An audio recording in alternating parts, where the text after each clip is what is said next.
Hello and welcome back to Highway to Hoover, a production of SEC Extra over at D1Baseball.com. I'm your host, Joe Healy, joined as always by my good friend and co-host, Mark Etheridge.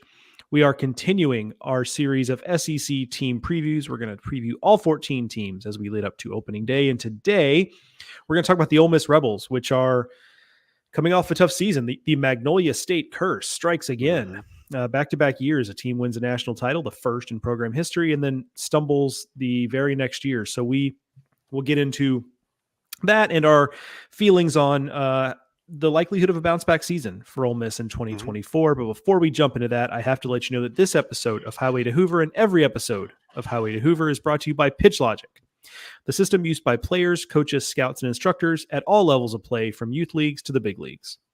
The easy-to-use and affordable technology makes the platform accessible to every player at every level. All the metrics and features used at the highest level. See pitchlogic.com for more information. All right, so I think there's a logical place to start here, Mark, as we get into Ole Miss, which I'll rattle off the record: 25-29 last year, 6-24 in the league. Things really got away from them last year in SEC play, but I think it makes sense for us to lead off by talking about Xavier Rivas. Yeah. And, normally, just to give listeners a peek behind the curtain, Mark and I will record a handful of team preview episodes in a row in a given day and put them in the can. So we very rarely get to react to relatively new news.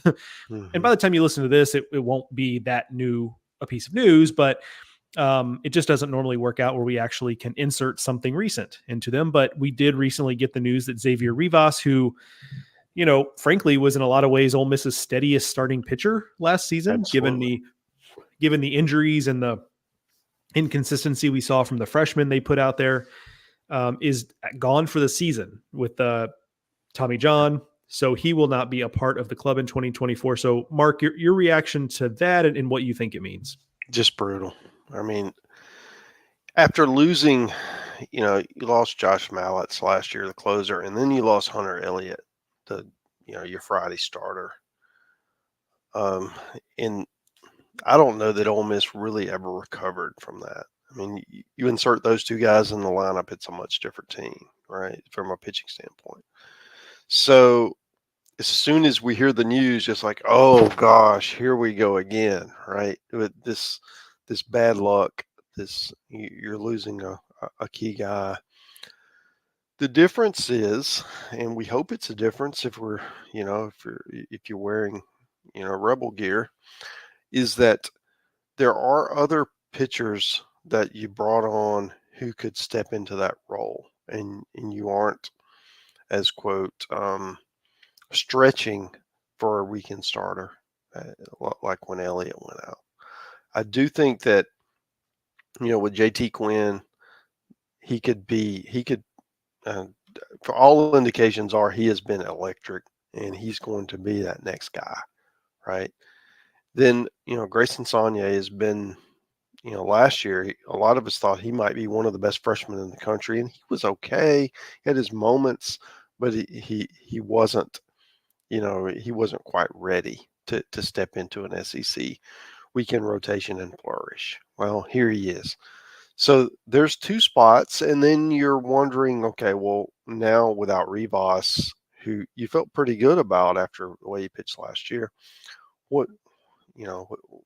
how's that third spot gonna shake out? Well, you have several different options.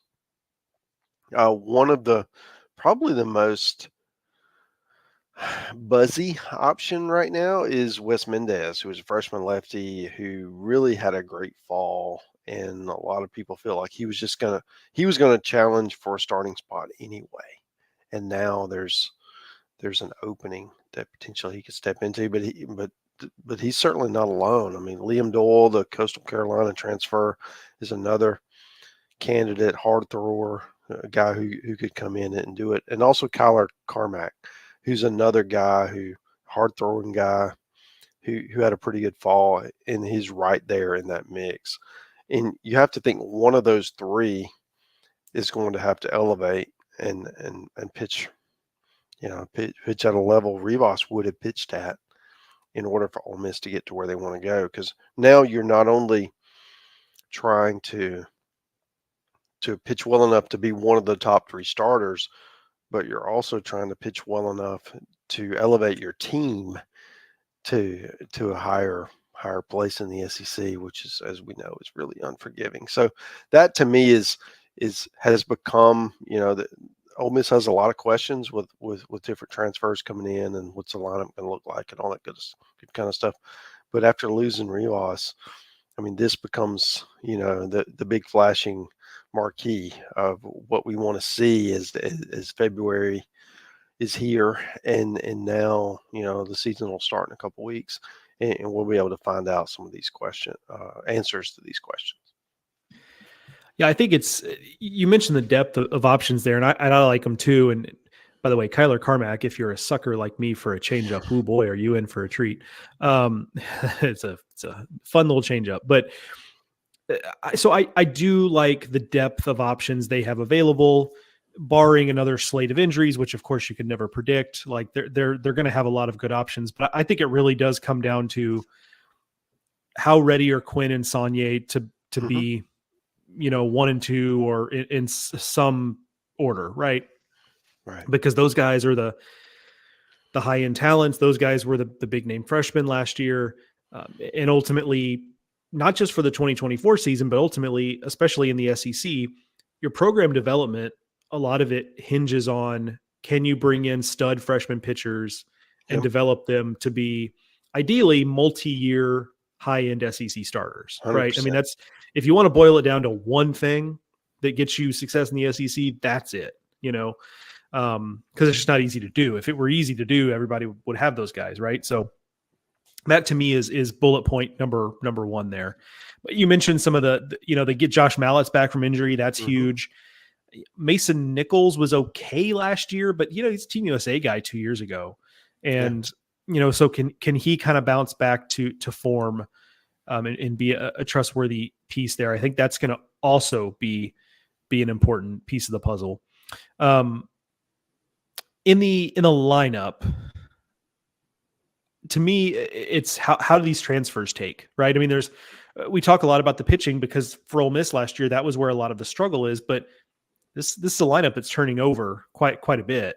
I mean, you have Ethan Groff back, but outside of that, we're looking at basically a new lineup. And you look at the transfers they brought in last year. Groff was one, Anthony Calarco was another, and they were okay, right? They had good moments, they had their struggles. Does this transfer class offensively fare better, and are they more consistent from beginning to end? They're looking at, Jackson Ross as the first baseman, Andrew Fisher, a Duke transfer, as a third baseman, Trayson Hughes in the outfield from Mercer, Luke Hill from Arizona State at shortstop. Now, I like those guys all individually more than I liked, Groff and Calarco just on an individual level. So from that standpoint, it looks on paper like they'll be all right.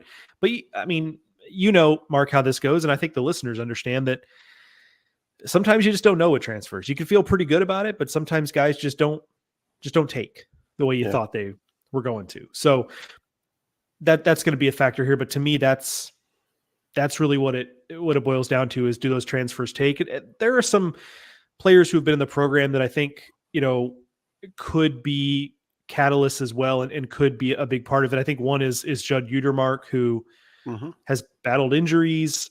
So that's been a part of it, but like, he's super toolsy, super athletic, super physical, everything you'd want.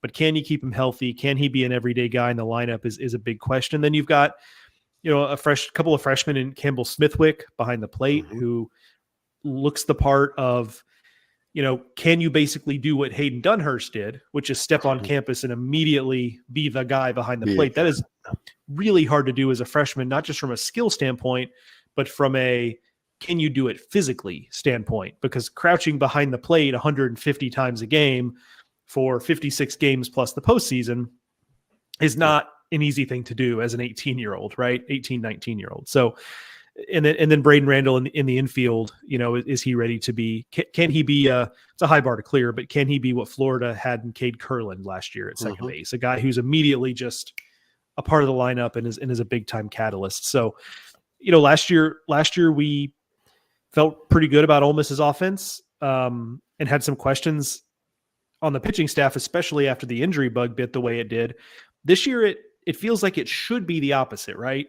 Where a lot of turnover in the lineup, not really sure what to expect there fully.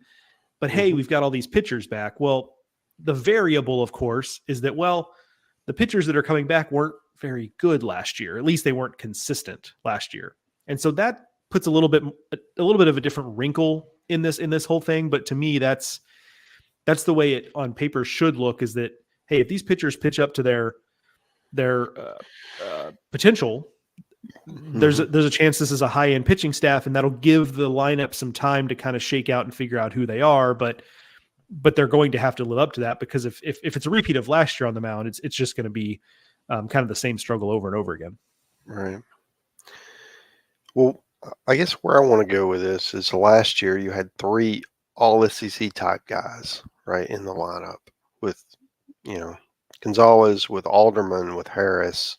I mean, there were 3 guys anybody wanted, right? And still the offense wasn't that good. So the question I have is, okay, you've reloaded, you brought in a lot of guys through the portal. I mean, Luke Hill was, from what we've heard, he was the best hitter on the team during the fall. He's a shortstop, Arizona State transfer. He could be the catalyst that makes everything work. You have Jackson Ross, first baseman, FAU transfer. I mean, just a guy who a lot of people wanted and could be that middle of the order slugger that everyone covets. I guess the other one to point out would be Trayson Hughes, the Mercer transfer, another player a lot of people wanted, and Ole Miss got him. And now he's going to come in and get an opportunity in the SEC. Like we've talked about before, you're flourishing at the mid-major level. You can stay where you are. You're going to get a chance to play pro ball. Scouts find you. But would you like to try your hand in the SEC and see how you stack up with the with the elite pitching and the great ballparks and atmospheres and all that? And then that's where we are with some of these Ole Miss guys coming in and seeing if they can elevate a team that won it all a couple of years ago and now is trying to rebuild. And it's kind of an interesting dynamic, right? When you're looking at such a new lineup for an established, winning program. So I think those for me are the keys.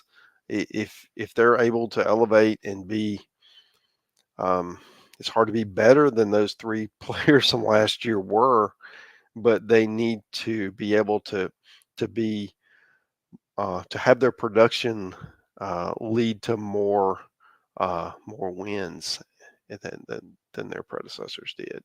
And if they pitch better, then that's an easier task. And I think those obviously go hand in hand. But for me, that's the key for Ole Miss is having that fearsome middle of the order, and maybe lengthen that order a little bit. The Leges and the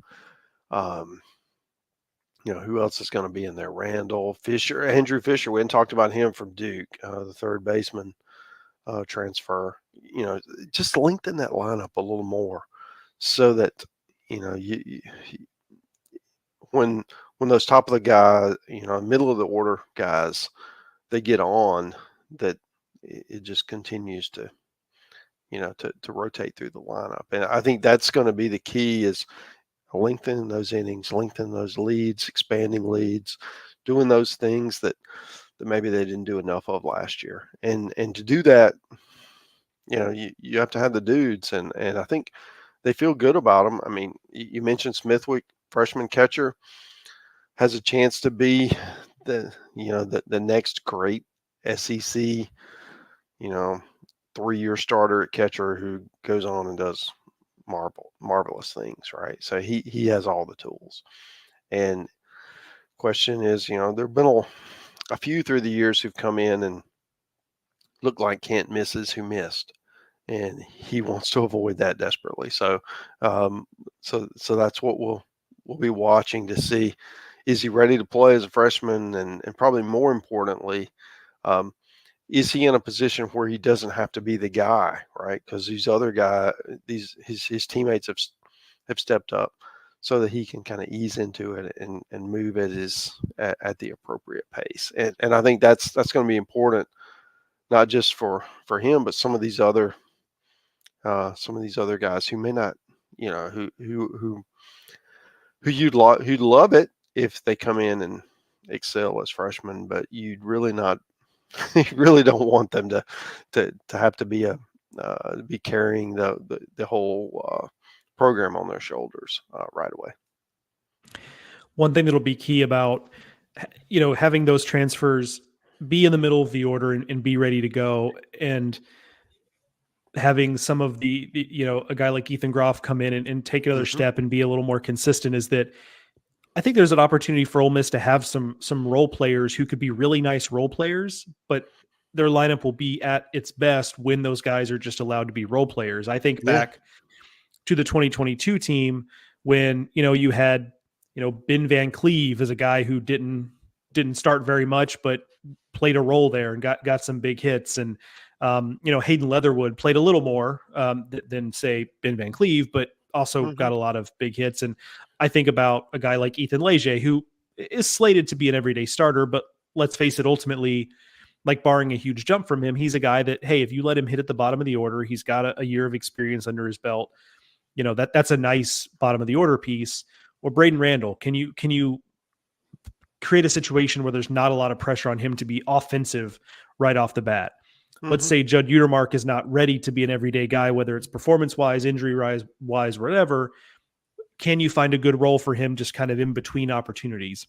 Yeah, like Alderman did, right? Because he was the guy who just continued to rise up during the 2022 year. And at the end of the year, he was really freaking good. But, he was able to develop at his own pace. And I think a guy like Utermark, who's so talented, but maybe isn't as polished as you'd like at this point, there's some parallels there that he's able to develop at his own pace and not have to carry the load.